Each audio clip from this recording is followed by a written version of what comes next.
Ladies and gentlemen, thank you for listening, downloading, and subscribing to the latest edition of the 12 Kyle podcast.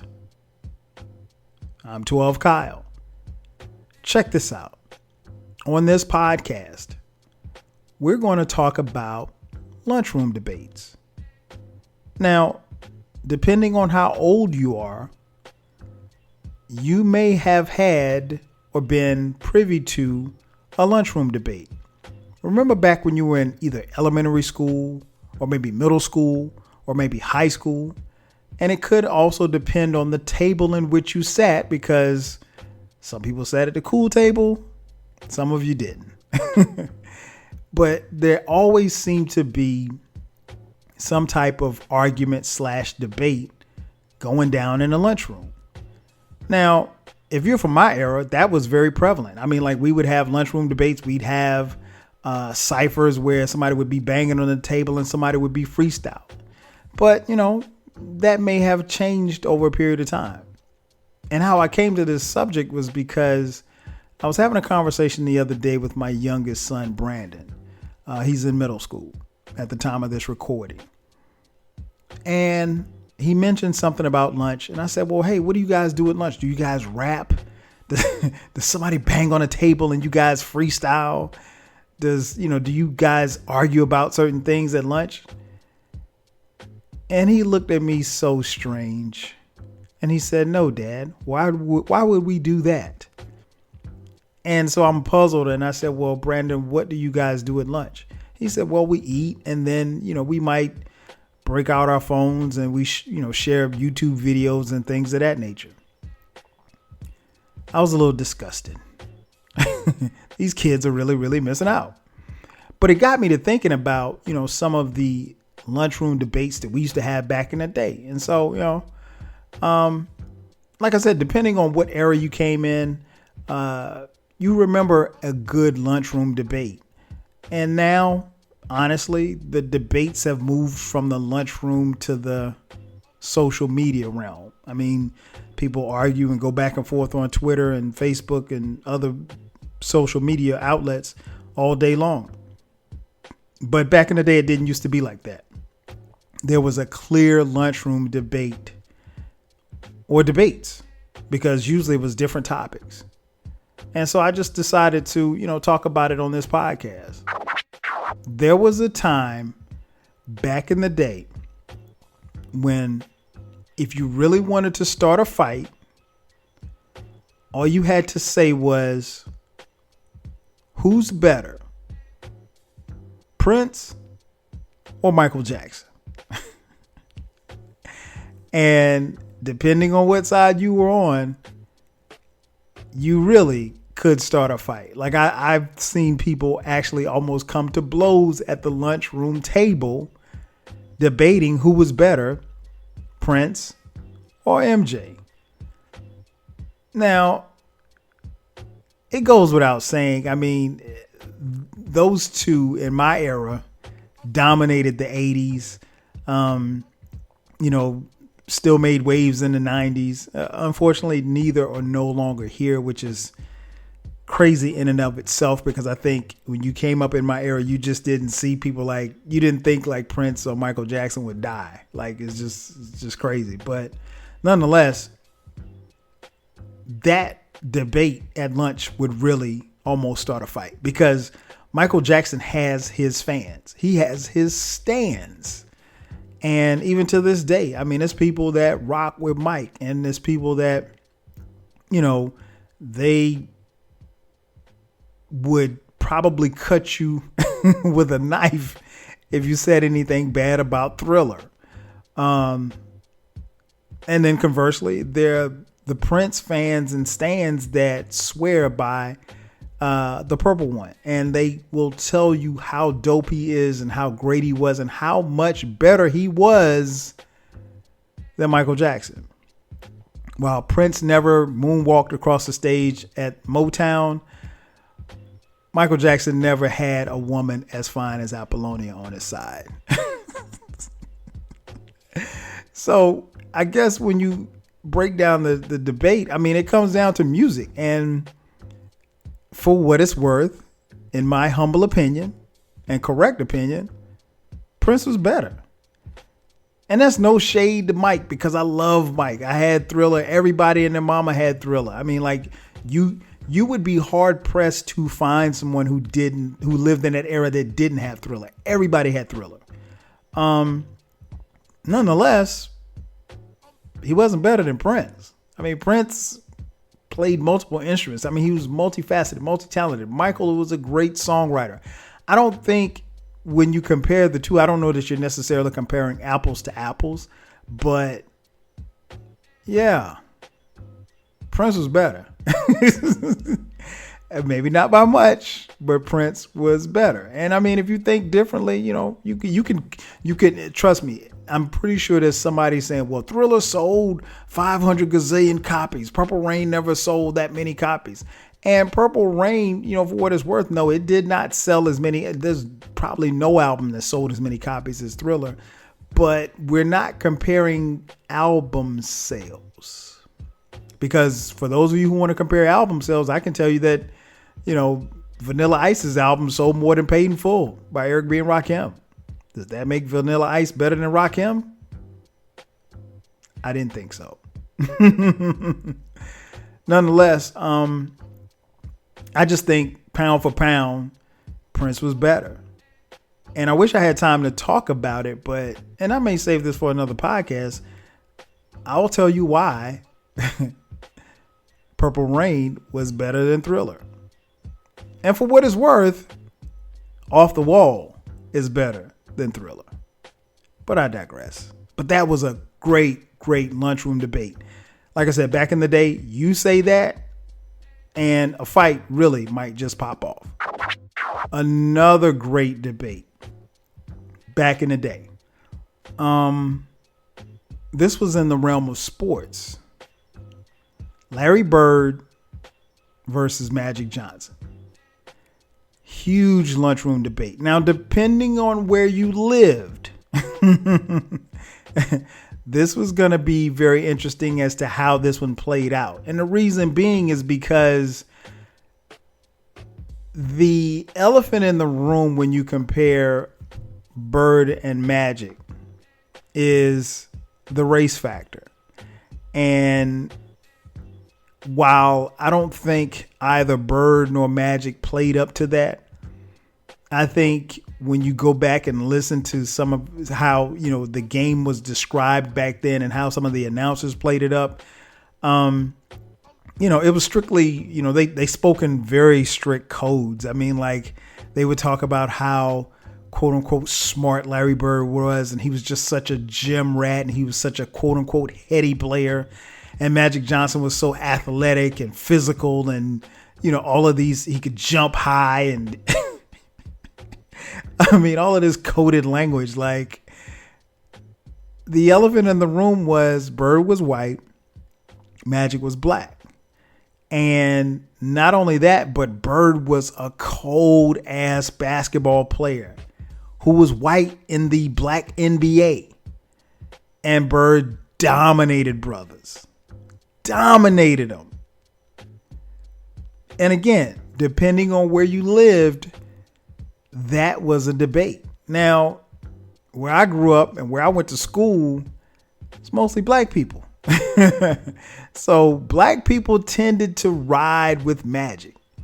And, for what it's worth, white folks tended to ride with Larry Bird. And I mean, I get it. I mean, that's really the way that if you listen, I mean, and of course this is the 80s, so there was no Sports Center. There was no internet. So when you turned on CBS, because there was no TNT, when you turned on CBS, I mean, that's how they kind of played it up. They played it up, Bird versus Magic. And, it was about their races. And I mean, this is not just the two of them going head to head in the pros, but also them going back to the national championship game in 1979 when Magic's Michigan State Spartans took on Larry Bird's team from Indiana State, and Magic prevailed. Now, we all know the stats. Magic beat Bird head to head in the NBA Finals several times. So, and Magic is a 5-time NBA champion. So on the surface, most people will say Magic Johnson is the better player, but that is the debate, or that was the debate. And that really could almost start a race war back in the day.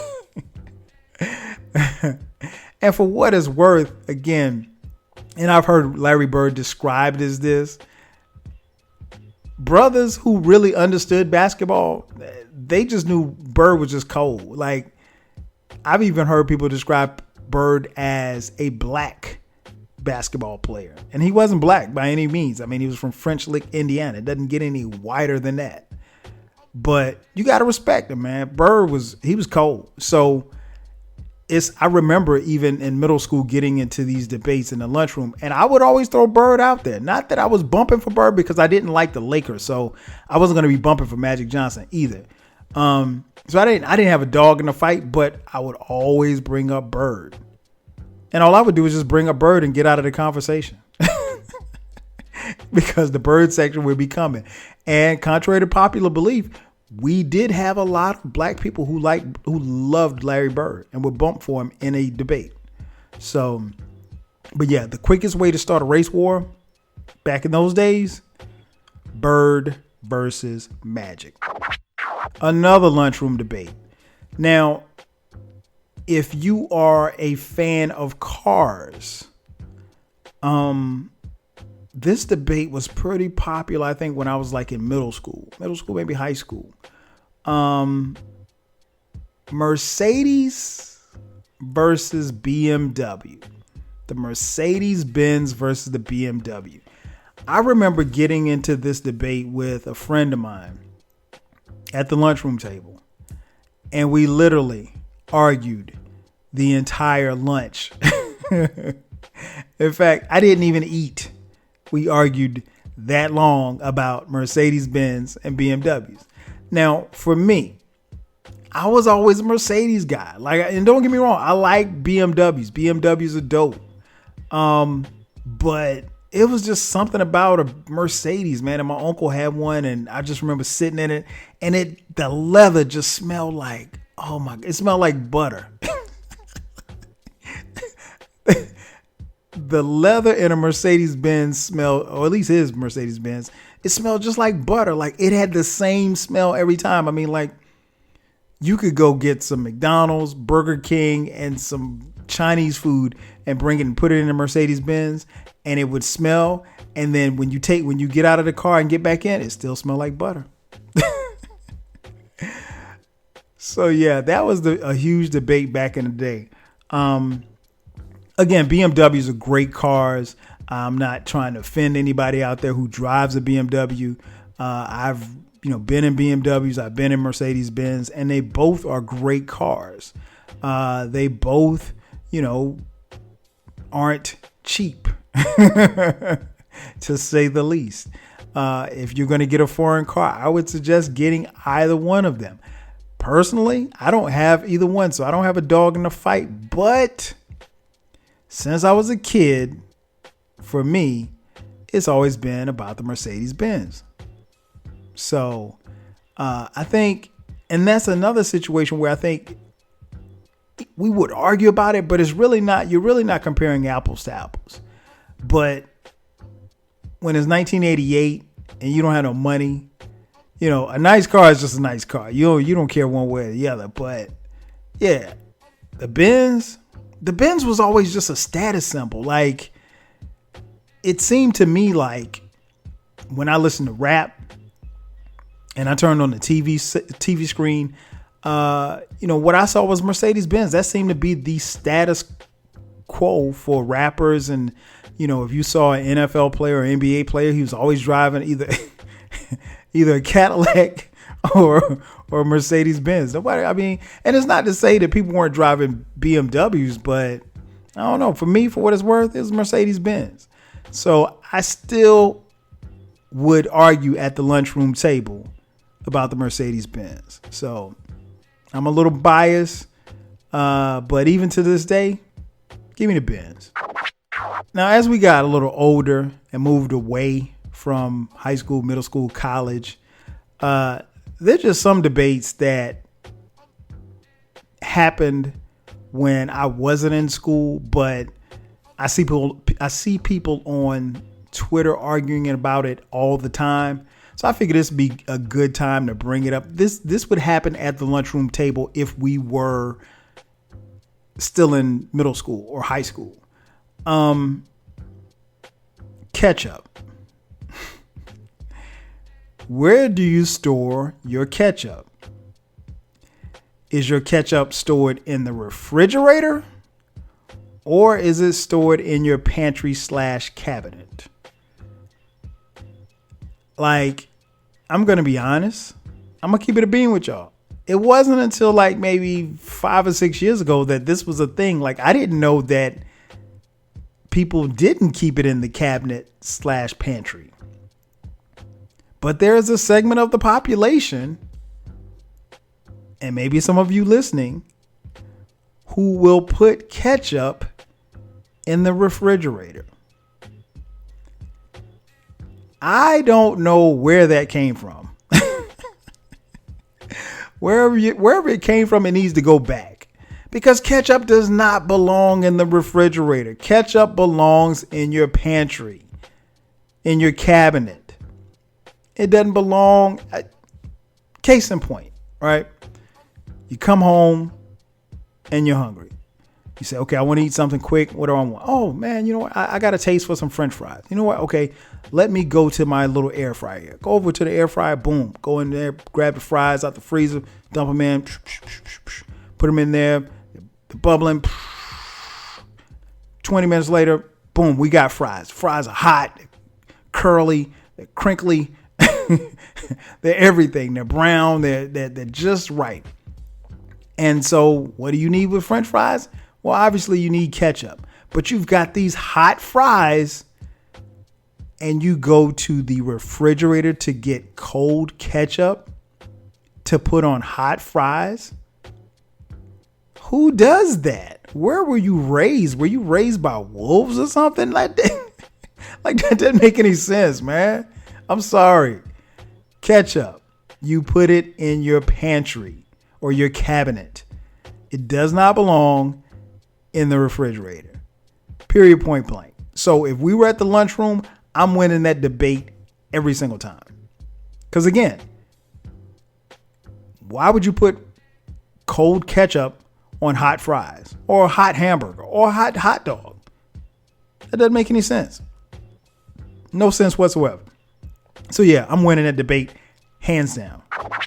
Another food debate that was brought to my attention a few years ago. And again, I never heard of this growing up, but there's a food called grits, right? Grits is pretty popular in the South.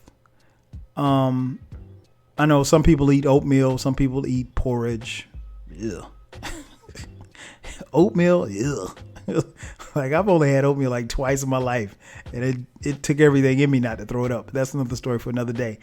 Nonetheless, grits is a huge thing in the South, and I grew up in the South, so I'm very partial to grits. So what do you put on grits? Butter or sugar? Now, again, until about 5 or 6 years ago, I didn't think that anybody who had any kind of common sense would put anything other than butter on their grits. But I slowly found out that there's a segment of the population that will put sugar on their grits. This makes no sense to me. This would be a lunchroom debate that I know I would win, because grits, the texture of grits, is not catered and measured for sugar. Sugar makes things sweet. You don't need your grits to be sweet. Who eats sweet grits? That doesn't make any sense. But some of you out there are putting sugar on grits. I mean, if you want to debate it, we can. We can take it to the lunchroom table, but I'm winning that debate every time. Sugar does not belong on grits. Only butter. No questions asked. Another debate. that is huge here regionally. Again, I live in Atlanta. Pepsi versus Coke. Now, I know some of you listening don't drink soda, and I don't drink as much soda as I used to, or some of you refer to it as pop, which I didn't know even was a word until about 10 years ago. I went to Minneapolis, and I said, yeah, let me get a soda. And it was like, huh? It's like, they're like, you want a pop? It's like, no, I want a soda. I don't want a, what is a pop? And they were looking at me crazy. It was like, so you mean soda? Soda's pop. And I was like, bro, if you say so. Nonetheless, Coke versus Pepsi. That's a regional thing. Again, I live in Atlanta, so Atlanta is the home of Coca-Cola. I mean, like, you really would be hard pressed to go anywhere in this city or the metro counties and find anybody selling a boatload of Pepsi. I mean, it's not to say that it's not sold, because Pepsi is sold here, but this is a Coca-Cola town. I mean, like, it's just, this city is just littered with Coca-Cola. I mean, like, when you go to restaurants, it's rare to go in a restaurant in Metro Atlanta, and if they have soda on the menu and they don't have Coke products, that's rare. It normally happens if, like, whatever restaurant you go to, if like their home base is someplace other than Atlanta. Nonetheless, Coke versus Pepsi. I would probably lean toward Coke. I know that would be a good lunchroom debate, for the kids. If we were in middle school or high school, I'd probably lean toward Coke. Coke is a little bit more smoother. And then the Coke products like Sprite and things of that nature are better, I think. Pepsi's okay. I'll drink Pepsi. Pepsi has a little aftertaste to it. My wife loves Pepsi, but I'm not, if it's around and I don't have anything else to drink, I'll drink it. But if I'm going to, and I really don't drink sodas at all much, really, to be honest. But if I'm going to the store and I have to buy a soda or have to buy a pop, I'm going with Coke, man. I'm going with Coke. But it's a good debate. I mean, there's some who drink Pepsi and they swear by it and they don't like Coke. So, hey, it is what it is. Another lunchroom debate. And this involves women. And we're talking strictly on looks. I know this would be a lunchroom debate. Halle Berry or Nia Long? Who's finer? And for the ladies listening, I apologize. I'm not being chauvinistic or anything. This is just purely a guy thing, because this is what guys do. We will sit around ever since the beginning of time. We would sit around and argue about who was finer. And I remember being one of my partners from elementary school. We actually had a list, and we wrote down a list of all the girls in our class, and we compared the girls, like, who was the finest? Was it her or her? I was about to say some names. Let me say. I had to catch myself just now. I was just about to roll off two names that was at the top of our list. And I'm not going to say it because I'm sure that they're listening and they're grown and married, and, I'm not going to do that. Nonetheless, yeah, man, I think that would be a great debate. Halle Berry or Nia Long. Now, Halle Berry has been, I think People magazine listed her as one of the most 50 most beautiful people in the world. So I think she's got Nia on that. But personally, like, I had a crush on Nia Long since she was on The Guiding Light, like back in 1992. So I'm taking Nia over Halle Berry just on the nostalgia of she was supposed to be my girlfriend in 1992. And the first time I saw her in Boys in the Hood, it was a wrap. I was done. So, yeah. Lunchroom debate, Halle Berry versus Nia Long. I would be interested to see how that would turn out. And the last debate, it wouldn't have happened in any lunchrooms that I was in, because, this is technology was not such a thing, but the phone wars, if you will. iPhone versus Android. That would be a great lunchroom debate. I think it's interesting because people who have Androids love them. They really do. I mean, like, they love them to no end. Android can do no wrong. I mean, like, it's like the greatest thing ever. On the other hand, people who have iPhones, we are so snobby. Don't you get in the text message with your green bubbles? We got to have the blue bubbles. And the reason why I say we is because I am an iPhone user. Full disclosure, like, I had a BlackBerry until like, and I had that BlackBerry for probably about as long as I could. I think I had it to like maybe like 2011, 2012, 2011, I think. And then I came on to technology. I came into technology. I got an iPhone. Has been on the iPhone ever since. Even to the point where my wife, my sons, and eventually my daughter, when she gets a cell phone, we all have iPhones. So my mom has an iPhone. My dad has an Android. And it's kind of annoying because it's like, you know, I'll text my dad and he'll have these little green texts. But everybody else in my family, we have iPhones. I mean, my cousins, my moms, my aunts, we all have iPhones. So, yeah, I've just been... I really can't say much about an Android. I guess it's a decent phone. I mean, for those of you who like to live like that. But on the technology side, on the real technology side, the iPhone's where it's at, man. And so, you know, I stick with Apple products, man. I have, you know, whether it be the tablet or the Mac or whatever the case may be, that's where I stay because that's what's always what I have always had, and it works for me. So, you know. I'm not knocking Androids, and I'm pretty sure some of you who are listening right now are listening on an Android phone. I mean, you tell me what's great about the Android. I've heard people talk about it. There's probably not much that would get me to leave iPhone. I've changed carriers because I was with Sprint at one time, and now I'm with AT&T. I've been with AT&T for probably about 5 or 6 years. But other than switching carriers, really not anything in the game that would make me want to change phones. So, I mean, hey, if you can think of a reason why I should, hit me up and let me know. But yeah, that would be a great lunchroom debate. So, you know, it's like I said at the beginning, it was about the time, but that's kind of like where it all started. The lunchroom table, we would sit down and we have debates and conversations and arguments about stuff.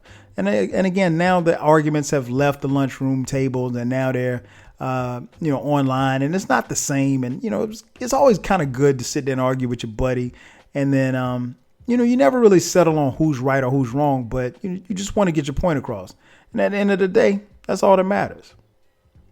But hey, ladies and gentlemen, thanks for checking out the latest edition of the 12 Kyle podcast.